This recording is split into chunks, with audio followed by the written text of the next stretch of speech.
Supreme court से हमें बहुत उम्मीदें नहीं है, लेकिन सुप्रीम कोर्ट से बड़ी है पार्लियामेंट। हमने कहा था, कल भी कहा हमने विपक्ष को भी, सरकार को, और हमने कहा कि अगर आग से खेलने काम करोगे तो हाथ गलत बात। आप बताओ, उठाई नहीं उठाई उसकी मांग बताओ मैंने, और मैं नहीं जोड़ता हाथ मनोज भाई, आप जानते हो, और हाथ जोड़ के मैंने कहा कि वो मूर्ति वहीं वापस लगा दो। बताओ उठाई या नहीं उठाई? हम तो कह रहे हैं आप उठाओ। मैं तो चाहता हूँ 5%, 2% नहीं 10% दीजिए, लेकिन जब आप 10%, सरकार की नीयत को देखना पड़ेगा। जब आप 10% आर्थिक आधार पर आरक्षण लागू करके 3 दिन के अंदर और अपर कास्ट के लोगों को दे सकते हो, तो फिर आप जो है शेड्यूल कास्ट के उन जातियों को क्यों नहीं दे सकते? अब आरक्षण की सीमा बढ़ा देनी चाहिए जातिगत। देखो उन्होंने किया क्या है, ऐसा उन्होंने वुमेन रिजर्वेशन बिल में किया, उसको कानून बना दिया, लेकिन वो लागू कब होगा?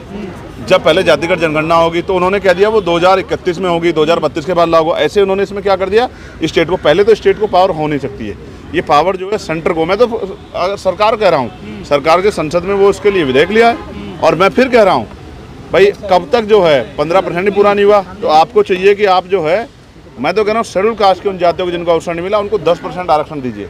आरक्षण की सीमा बढ़ा दे, 85% इसको कर दीजिए, क्या दिक्कत है? जब 10% आर्थिक आधार पे आप दे रहे हैं तो 90% इनका बढ़ा दीजिए, SC ST OBC के लोगों को दे दीजिए। लेकिन आप देना ही नहीं चाहते, आप तो उनको गुमराह करके टकराव चाहते हैं। हम टकराव होने नहीं देंगे। अगर हमने यहाँ पढ़े लिखे लोग हो गए, हम टकराव करवा दे, हमसे बड़ा बेवकूफ़ कौन होगा? इसलिए हम उनको भी समझाएंगे, उनमें भी जो पढ़े लिखे लोग हैं। क्रीमी लेयर की भी बात की जा रही है। मैं फिर कह रहा हूँ, शेड्यूल का ये जो रिजर्वेशन है, कास्ट बेस्ड रिजर्वेशन को समझना पड़ेगा। इसका आधार क्या है? वो कभी इकोनॉमिक बेस्ड था ही नहीं, ठीक है। ये तो हमारे नेताओं ने, उन नेताओं को आज जो है, मैं कोसना नहीं चाहता, लेकिन जिन नेताओं ने हाथ खड़े होके करके जो है EWS का समर्थन किया था, आज उनको जवाब देना चाहिए कि उन्होंने सबसे पहले हत्या करवाई थी आरक्षण की। अगर वो समर्थन नहीं करते तो EWS इस देश में लागू नहीं होता। और आज क्या स्थिति है?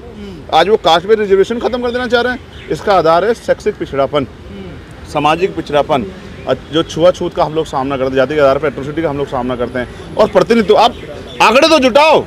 मैं कह रहा हूँ, चैलेंज करके कह रहा हूँ कि आप आंकड़े जुटाओ। हम लोग स्वतः छोड़ देंगे जिनको ज़्यादा मिल गया।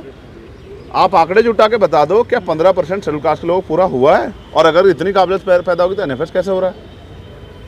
मैं अकेला व्यक्ति हूँ जिसने जितने दिन सदन चला है, हर दिन सफाई कर्मचारी लेके हर वर्ग का मुद्दा उठाने काम किया है।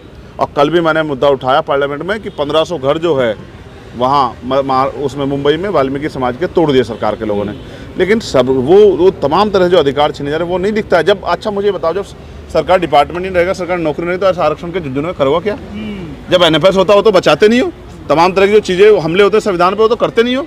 तो मैं फिर आपसे कह रहा हूँ, हम अपनी जिम्मेदारी अदा कर रहे हैं, और मैं कह रहा हूँ हम खुले दिल से अपने भाइयों के लिए अधिकार मांगते हैं। और मैं कह रहा हूँ आरक्षण की सीमा बढ़ा के उन जातियों को जिनको अवसर नहीं मिला उनको 10% रिजर्वेशन दिया जाए, जैसे आपने आर्थिक आधार पर स्वर्णों को दिया। लेकिन कहा जा रहा है कि भविष्य के लिए चंद्रशेखर ये बहुत अच्छा है, सुप्रीम कोर्ट की तरफ से आया है।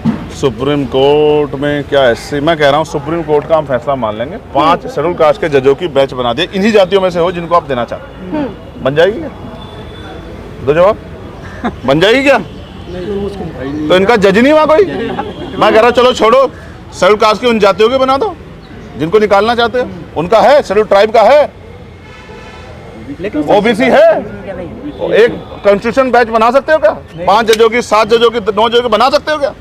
नहीं बना सकते, क्योंकि आपने वहाँ एक वर्ग के हक को कर रखा है। और मुझे चिंता तो उन भाइयों की, स्वर्ण जातियों के, जिनको नहीं मिल रहा है। EWS में भी जिनको अवसर नहीं मिल रहा है। आपने सीमा रखी है 8 लाख रुपए, तो 2, 3, 4 लाख रुपए जो गरीब स्वर्ण जाति के लोग कमाते हैं साल के, उनके परिवारों को अवसर मिल रहा है। 8 लाख में तो बहुत लोग आ जा रहे हैं। सवाल ये है कि सरकार की नीयत क्या है। मैं आपको कहता हूँ, शहीद आजम सरदार भगत सिंह ने कहा था कि अगर फांसी की सज़ा देने वाले जज के फैसले से उसका मोटिव, उसकी नीयत हटा दी जाए, तो उस जज में और हत्यारे में कोई फर्क नहीं है। तो इसकी नीयत को देखना पड़ेगा। क्या कभी सुप्रीम कोर्ट वंचित वर्ग के आरक्षण के पक्ष में था? और था तो अब तक इतना बैकलॉग हुआ, कास्ट एट्रोसिटी, आपने क्यों नहीं इसको ठीक करा? तो सच ये है, सुप्रीम कोर्ट से हमें बहुत उम्मीदें नहीं है, लेकिन सुप्रीम कोर्ट से बड़ी है पार्लियामेंट। हमने कहा था, कल भी कहा हमने विपक्ष को भी, सरकार को, और हमने कहा कि अगर आग से खेलने काम करोगे तो हाथ जलेंगे सरकार के। सांसद जी, सच्चाई तो ये कुछ ऐसी जातियां तो हैं जो रह गई हैं पीछे ना सर? हाँ, रह गई है, बिल्कुल रह गई। किसकी वजह से रही? किसकी वजह से रही? किसकी वजह से रही बताओ? एक सेकंड सुनिए, किसकी वजह से रही? क्या आपने अच्छा स्कूल खोलने का काम गरीबों की बस्ती में किया? क्या आपने उनके जो है रोटी कपड़े मकान की व्यवस्था की? उनको अवसर कहाँ से मिलेगा? अब तो बहुत सारे, अच्छा जिन जातियों में अब तक एजुकेशन लेवल उस तरह का बड़ा नहीं है, उनको मिलेगा भी तो बेचारों को। तो एनएफएस ही तो करना है आपको, अपने लोगों को तो भरना है। हम समझते हैं सरकार की मंशा को।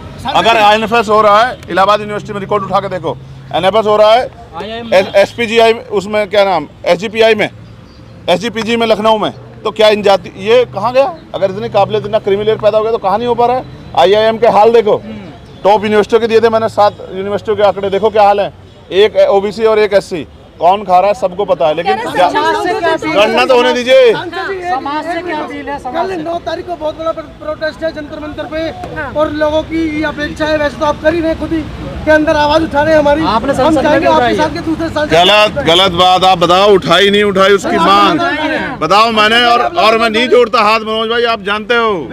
और हाथ जोड़ के मैंने कहा कि वो मूर्ति वहीं वापस लगा दो, बताओ उठाई या नहीं उठाई? हम तो कह रहे हैं आप उठा रहे। और तब उठाई जब कोई वहाँ इतने एमपी गए, जब कोई हिम्मत नहीं जुटा पा रहा। और मैं फिर बारंबार नहीं, धन्यवाद नहीं करना मैं यार, मेरी ड्यूटी है ये, आप बाकी साधुवाद के पात्र हैं। मैं मेरी ड्यूटी है। आप बताओ, मैं विषय पे तो बात कर रहा हूँ ना, कोई पॉलिटिक्स उसके अलावा नहीं कर रहा हूँ, सिर्फ विषय की। और मेरे जैसे 20 लोग हो गए ना पार्लियामेंट में, आप विश्वास करो, इनके अधिकारों को छूने से पहले सोचना पड़ेगा जब कितने लोग हैं। बाकी चुप्पी क्यों? 25 में किसका है? मेरा मत गिराना ये डिवाइस, हाँ बहुत महत्वपूर्ण है। खबरों में बने रहने के लिए फोरम 4 को सब्सक्राइब करें और नोटिफिकेशन पाने के लिए बेल आइकन दबाएं।